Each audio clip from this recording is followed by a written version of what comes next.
Not only are you losing clients, but you're also building an entire community of people who will never buy from you. You're building an entire community of people who will never buy from you. They simply want to be you. Cutie the bomb, met her at a beauty salon with a baby Louis Vuitton under her underarm. Okay, listen. It is week 2 of our New Year Rich Mindset Live series, and today we are talking about, hey sis, today we are talking about how to stand out online specifically in oversaturated industries, but how to stand out online in general. I'm going to start off with my creators first, how creators can stand out online, and then I'm going to go to my business owners. And I do that because we know business get real down to the nitty gritty. We got to get in the details when they talk about business. Starting out with my creators, how to stand out online, especially in oversaturated industries. So if you are completely brand new to business, to entrepreneurship, to marketing, to not really social media. If you are new, an oversaturated industry is an industry that has a ton of people on there, right? For the people, I like to break it all the way down. For the people who don't even know, like, girl, what you talking about? An oversaturated industry is an industry that has a ton of people in it. Let's say hairstylists, let's say influencers, right? Let's take lash techs, right? This is how you know if your industry is oversaturated. This is how you know if your industry is oversaturated, because when you start one of your haters that you thought was your friends, one of your haters gonna say, girl, everybody doing that. If somebody has ever said that to you, your industry is oversaturated. Again, whether you're a creator or business owner. Creators, if you want to stand out online, the first thing is, when you're starting off as a creator, first thing is knowing what it is you want to create, right? Once you really find out your niche, we talked about this last week. Once you find out your niche, what it is you want to consistently talk about online, and then you can figure out what people are already doing in that industry and how you can stand out. You need to take a trend that's already existing and make it your own. And a big issue that a lot of creators have that really messes us up on the back end is we want to be different. We want to stand out, but we're making ourselves so different that we're not searchable. We're trying to be so different that nobody can find us, right? We're creating from scratch. We're like, ooh, no one has ever did this. And if nobody has ever did it, I'm not trying to stifle nobody's creativity. But if nobody has ever done it, nobody's probably searching for it. There's probably not anybody searching for it, right? Take what's already trending, take what already makes sense for your niche, and then make it your own. For example, I'll use myself as an example because y'all know I don't mind telling my business when I need to for the greater good, right? I use myself as an example. If you follow my personal brand, I'm also a lifestyle creator, right? So I create lifestyle content. So for me, I'm like, I want to do black girl luxury, right? Now I can get on TikTok, Instagram, and post 100 apartment tours. I can't say 100 bags. I only got a couple. Let's be humble. But I can post all these different things, right? We've seen it over and over again. But again, because I know to take what's trending, people are already searching black girl luxury. People are already searching black girl TikTok, right? Take what's trending and make it your own. So I took what people were already searching and made my own series. Things that make me feel like a black girl in luxury, right? Again, people are already searching black girl in luxury. How can I flip it to where I'm still different in this space, in that industry? That's what you want to do as a creator. What can you do to where you're still searchable? People can still find you, but you're not hitting. Being different, your keywords should not be, I do have some makeup artist examples. I can make some up because I love to give an example. Your keywords should not be different. Your keywords and your content need to be the same so you can be searchable. Your hashtag shouldn't be different. Don't be on Instagram. I can't get on my TikTok and post this fire content and my only hashtag is #EbonyThomas. Ain't nobody searching Ebony Thomas on TikTok. Unless you coming from here, you nosy and you finna go look me up because I know how y'all be, right? But what I can do is #Houston, Texas. Oh, I like that. Don't reinvent the wheel. Just add some of your bling. Y'all always got the little quotes in the comments. That's why I like y'all. Nobody is searching #EbonyThomas. People are searching Black Girl Luxury. People are searching #Houston, Texas. People are searching things to do in Houston. Make sure your content, while your content can be different, make sure your concept and what you're talking about and your keywords and your hashtags are searchable. To recap for my creators, standing out is taking what's already trending in your niche, in your industry, and figuring out how you can make it different, how you can make it yours. Yeah. Makeup artist examples. For example, if I was a makeup artist wanting to stand out, I would be trying different styles online, trying different looks on different color skin, right? I would be talking more about color matching, because a lot of makeup artists right now, they're posting their clients and their work, which is good. Please post your work.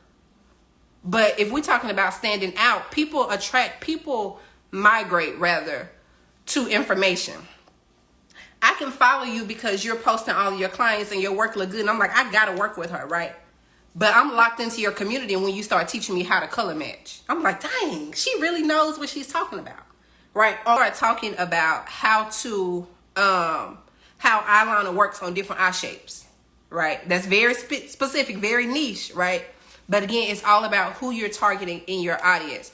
And after I say this, I'm going to move on to my business owners, because it kind of takes us to the next point, right? But also, be very intentional. This is for my creators and my business owners. Be very intentional in what you create, because what you create is what you attract. And I say that because even though I just said eyeliner for different eye shapes, it depends on what kind of makeup artist you're trying to be. If you're a makeup artist where you're wanting to work with brands and you're doing makeup on yourself, and you're not like I'm taking clients makeup artists, you're more of a makeup influencer, then I would do the tutorials. If you're a makeup artist, I will be very careful about giving all your secrets away. We are in an era now where people think they have to give it all, right? People will get online, on TikTok, on Instagram as a way to stand out, right? Because you still want to stand out. But they'll say, this is how I make my candles, or this is how I make my clothing. This is how I service my clients. This is what I do this. And you start to attract people who want to be you, not people who want to buy from you. I feel like that might have been a word. I don't know if it was because the bees, but make sure you're not attracting people who want to be you. You're attracting people who want to buy from you. The kind of content you create tells you or determines who you're going to attract. If that was tea, somebody let me know in the comments if that was tea or if I'm gassing. Y'all know I get real excited. But a lot of people start to create content for people who want to be them. You are let's say a hairstylist, right? Or you are a lash tech, or you are a makeup artist, and you're creating content to teach other makeup artists. And you turn into, now people are following you. They're watching your whole process, and instead of booking you, they like, oh, I'm finna do that. I can do that at home. And now you're losing clients. And not only are you losing clients, I'm glad y'all was feeling that. Not only are you losing clients, but you're also building an entire community of people who will never buy from you. You're building an entire community of people who will never buy from you. They simply want to be you, right? That was good. Okay. And like I said, that transitioned us right into my business owners. For my business owners, a couple of ways to stand out, especially if you are in an oversaturated industry. If you want to stand out in oversaturated industries, the first way, when I tell you, you're going to say, duh. And then when you say, duh, I'm going to ask, why you ain't did it yet? I would just throw it out there, right? For my business owners, the first way is to position yourself as the solution. I know we hear that over and over and over again. And then we start to talk about, well, my product does this, or my service does that, and it helps you with this. This is not... Oh, somebody remind me to go back to that question. They said, how do I find good hashtags or what's trending? I'm new here. Hey.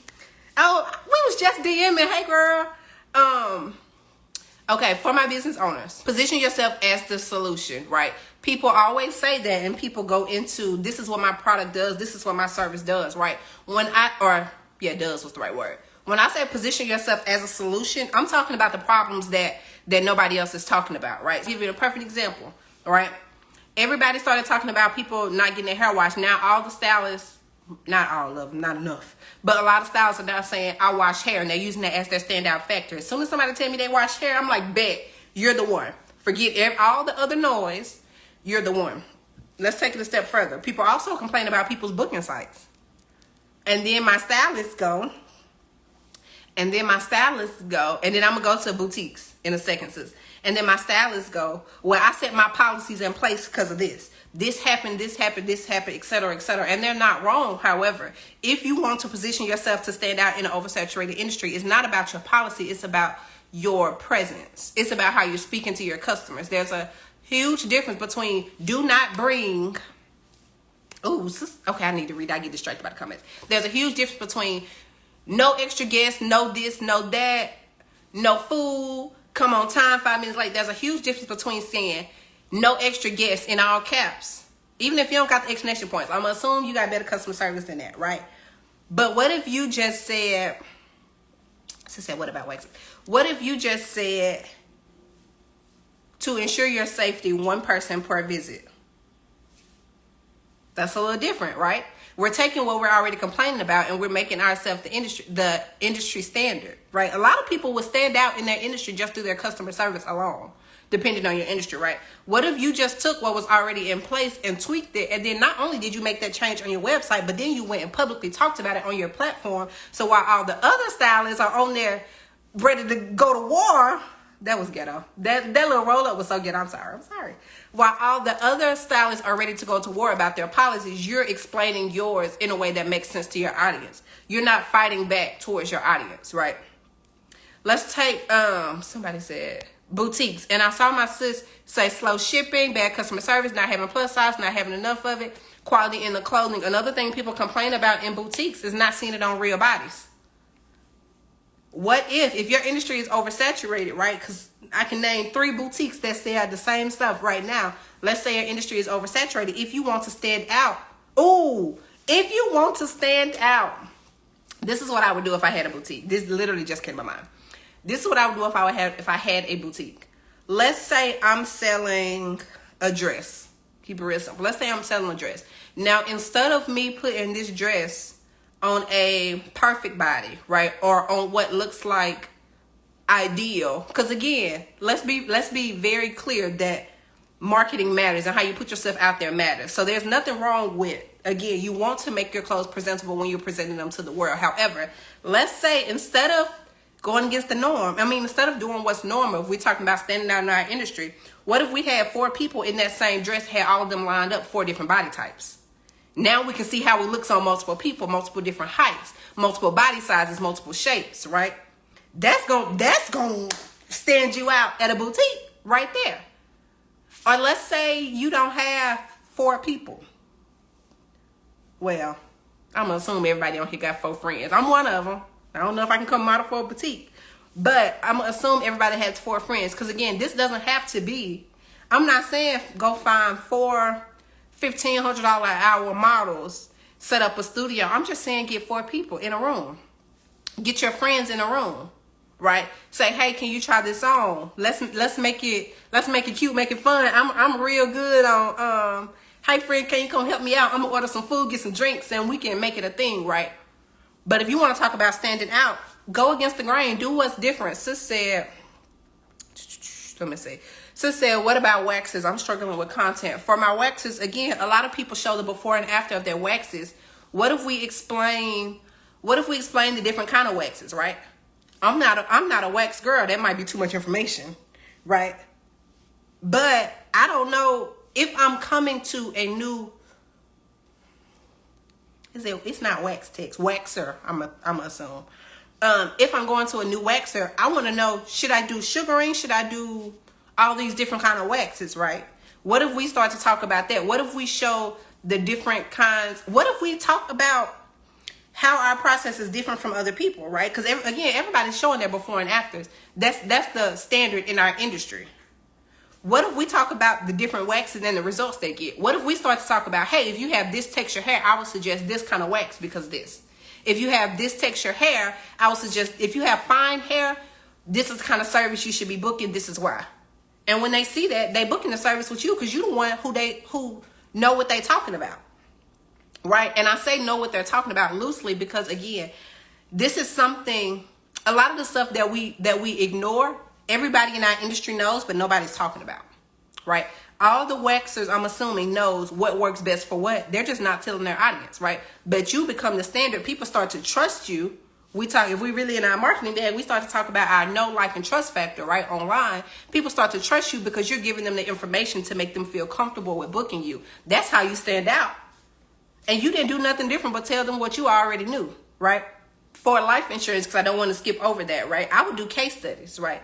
Let's say this happened at this time. This is what would happen with life insurance. This is what happened if you didn't have it. Sometimes for industries like that, sometimes you have to make it real, right? Same for travel agents. Make it real. This is why you need a travel agent. Everybody feels like they can book a trip themselves, right? If you want to start to stand out online, first of all, talk about client results for both industries, really for all industries. Social proof and client results take you further than anything, right? But again, talk about the benefits, right?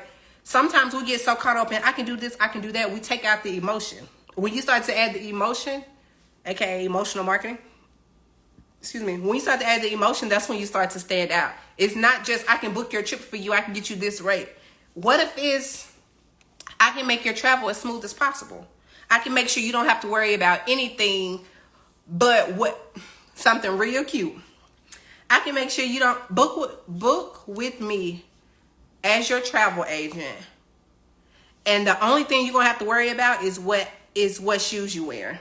The only thing you're gonna have to worry about is what you're gonna be wearing on the beach. Something real cute and simple, right? It takes it from, I'm gonna find your flights, I'm gonna book your trips, because again, people always think they can book it themselves, right? Until it comes time to do it, right? Show them why they can't. I know that sounds crazy. Show them why they can't. You can book it yourself, but if you do, you're going to have to worry about this. Whereas I can make the process easy for you. I can make the process simple for you. I can make sure you don't have to worry about X, Y, Z. Oh, but once you start to give information, people start to trust you. People start to relate to your community.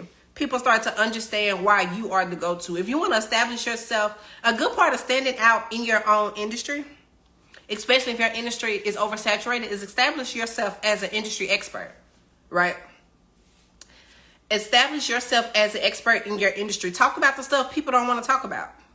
Say it in a way that makes it relatable. Use those case studies to say, hey, this is what will happen if you don't book me, right? Not just, hey, if you want to do this, if you want to do that, if you want to do that, book me here, shop here, order this, order that, right? What about what happens if you don't, right? What happens if you don't? Talk to the other side of it. Use those case studies, right? Again, for fitness, if you want to, standing out in the fitness industry. Let's see. Outside of what's common is side by side, before and afters. They work, but they're common. Hey sis, happy Monday. They work, but they're common, right? One way to stand out, and I say that loosely because I have seen it done, is doing the monthly challenges with your community. One way to stand out is to, okay, hear me out. Follow me. Follow me. What if because if we're talking standing out, we're talking standing out to make ourselves the go-to and to also get customers and clients, right? If we're standing out just for the sake of standing out, we might as well stand in. Is stand in? I don't think it's stand in. But one thing I would try, if you want to talk about standing out, let's say you do workout classes. Let's say you do group classes. Go live the first 5 minutes. Go live the first 5 minutes. Give people just enough, just a taste of what it is they missing out on. After that 5 minutes, cut it off. I would do that a couple times. And I mean couple, like a handful. Give them the first 5 minutes, give them the warm up, or give them the last 5 minutes, right? Or give them the results. That's when we start to use that emotional marketing. That's when we start to use that FOMO.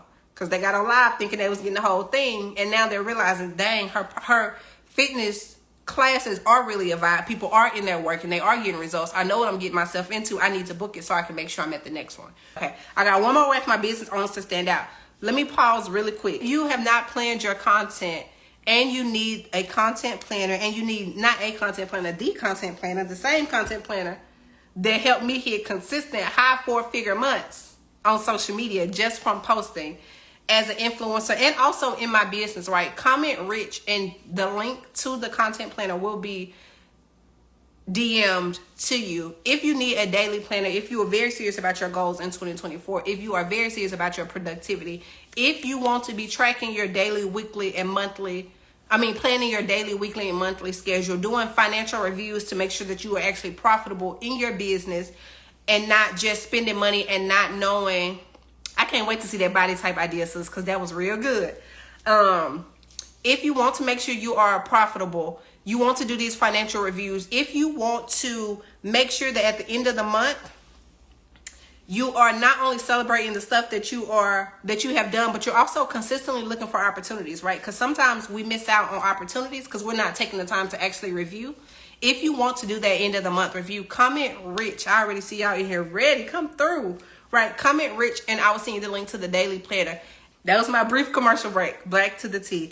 The last way I want to tell you to stand out in oversaturated industries, right?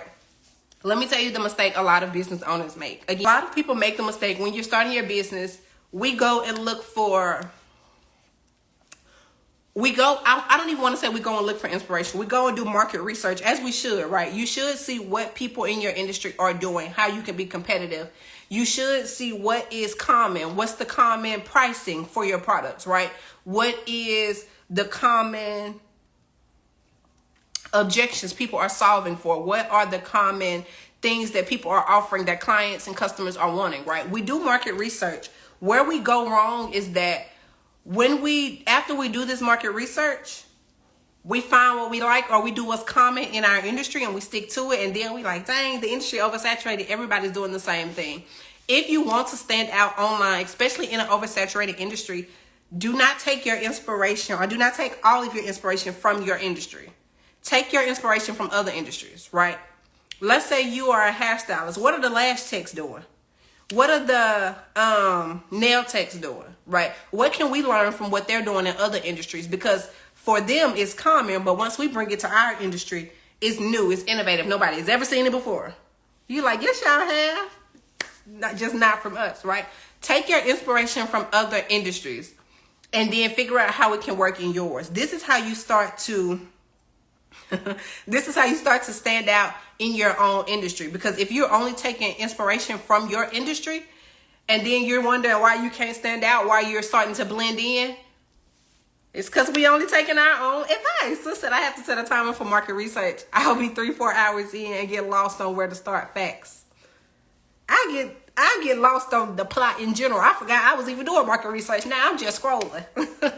Inspiration from other industries, because again, once you bring it into your space, that's when it starts to become innovative.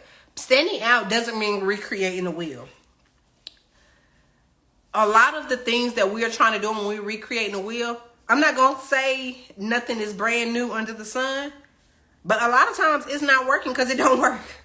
A lot of times people aren't doing it because it doesn't work. So instead of trying to create something brand new in your industry, again, take inspiration from the other people who are successful in their own space, right?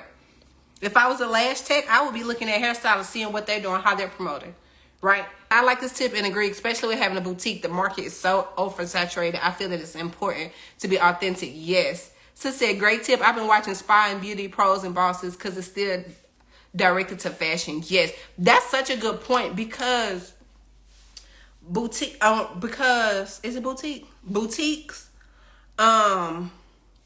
hairstylists, lash techs, nail techs, 4 different industries, all beauty based, right? All beauty based. The core problem is still the same.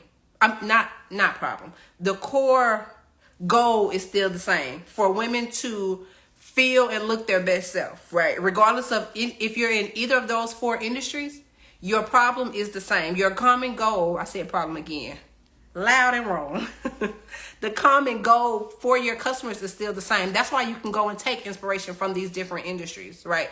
And bring it to your audience, because it's still about beauty, right? Now, I'm not saying as a hairstylist, go see what Delta Airlines doing. That might not make sense. That may not make sense. But again, find industries that align, that are not adjacent. Let's do a quick recap for my creators. How you're going to stand out online in a saturated industry is by taking what's already trending and find a way to recreate it, to make it your own, and to be different in that same space. So again, for example, yes, sis, again, for example, make sure you're searchable while still being different. If you're too different, people can't find you, right? But if you are operating in industries and niches and content styles that already exist, and then tweaking just the smallest thing to make it your own, right? That could be in the way you edit. That could be in the hooks you use. That could be in the words you say, right? Find a small is the word. Find a small way to make it different, but stay in that space so you stay searchable, but you're not blending in with all the content that's already out there. And again, for my business owners, if you are going to stand out online in an oversaturated industry, solve for the problems that nobody's talking about. Position yourself as a solution to the problems that people are whispering about, but nobody wants to be the first to say it because everybody's scared, right?